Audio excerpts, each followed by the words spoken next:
Thousands of people hoping to leave Afghanistan before Tuesday's deadline are still crowding outside Kabul's airport, despite warnings of a possible attack.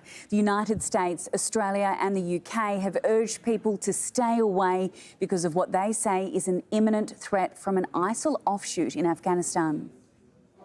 Over the course of the week, the credibility of the reporting has reached the stage where we believe that there is a very imminent, highly lethal attack possible within Kabul, and as a consequence we've had to change the travel advice to advise people not to come to the airport. But thousands want to leave before Western forces turn their attention to troop withdrawal and pull out for good. France will end civilian evacuations on Friday. Hungary has already finished its withdrawal. Meanwhile, aid agencies have warned of an impending humanitarian crisis because of shortages of food and medical supplies. And there's a lack of critical staff after several left on NATO flights.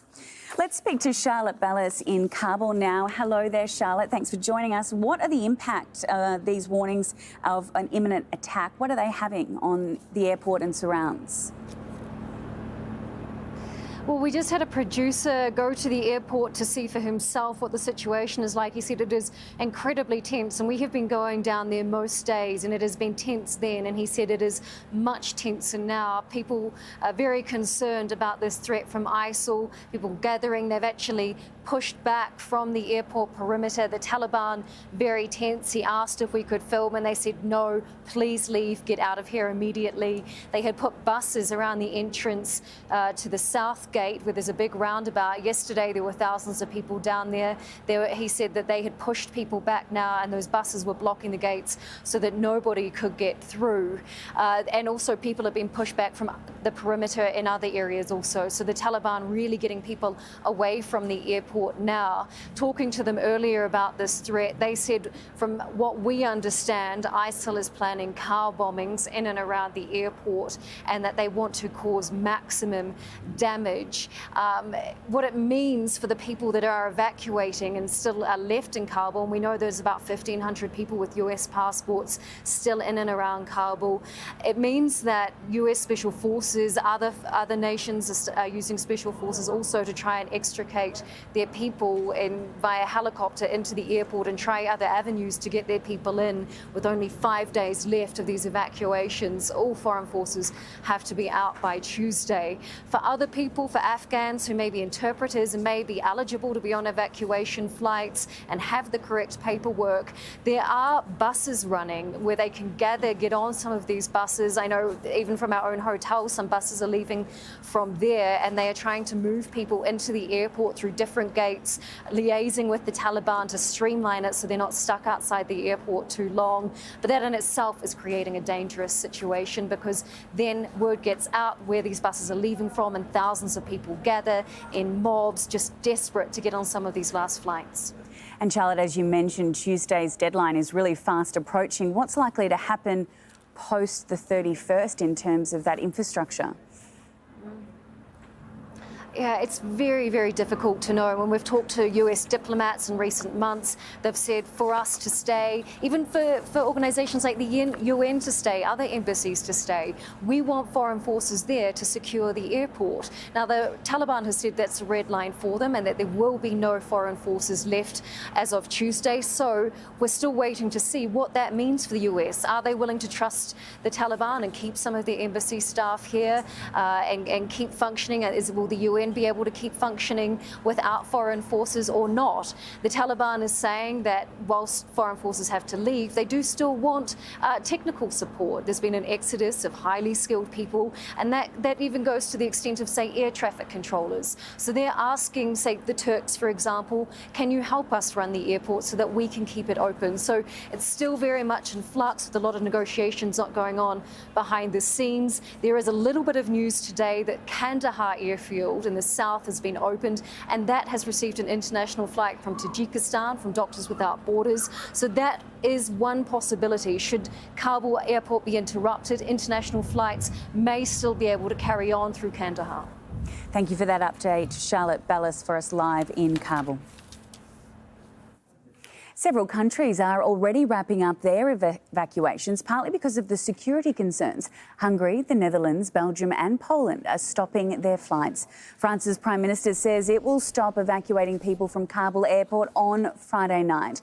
Almost 2,000 French nationals and Afghans have been flown to France. For more on this, we are joined by Charlie Angela, who's live for us in London. Hello there, Charlie. US allies are scrambling to get out of Afghanistan. What have you been hearing about those who will be left behind? Well, we know that the last flights to the Netherlands are due to take off in the next few hours. The government saying that it was told by the US to evacuate the rest of its embassy and military personnel immediately, though they have admitted that some Dutch nationals and Afghans who are eligible for relocation may be left behind. We also know that Belgium and Denmark's last flights have already taken off. They've wrapped up their evacuation efforts. And the Danish defence minister is now saying that flying in and out of Kabul airport is just not safe. So an absolute scramble for those, the last remaining countries who do have personnel there, the UK being the major one. And Charlie, tell us a little bit more about the UK's public's reaction to this withdrawal and how the Prime Minister Boris Johnson is handling it. Well, obviously the public is very dismayed by the scenes at Kabul airport, particularly horrifying.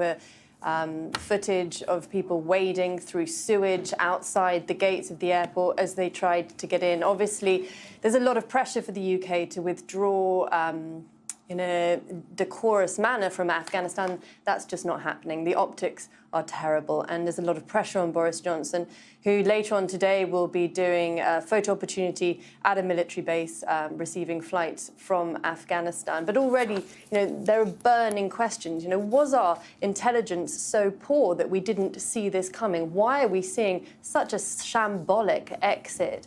And the fingers are not pointing at any of the civil servants, many of whom are still inside the airport, frantically processing hundreds of visas in an effort to get as many out as possible. The fingers are really pointing at political leaders. And though it seems that this is not really the time for a blame game, there's going to be a lot of questions to be answered after the 31st.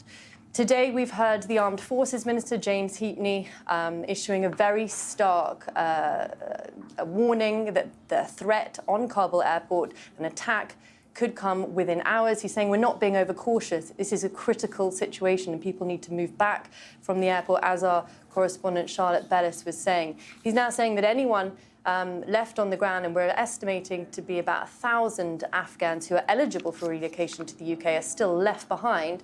He's saying if they haven't had a personal invitation to go to the airport, that they need to find another means to leave that country safely, potentially through one of the border crossings. And what some governments are now working on are third country processing centres, where they will be potentially processing asylum applications, but it's still not clear how that avenue is going to work in practice. Plenty of moving parts. Thank you for the update, Charlie. Angela, live for us in London.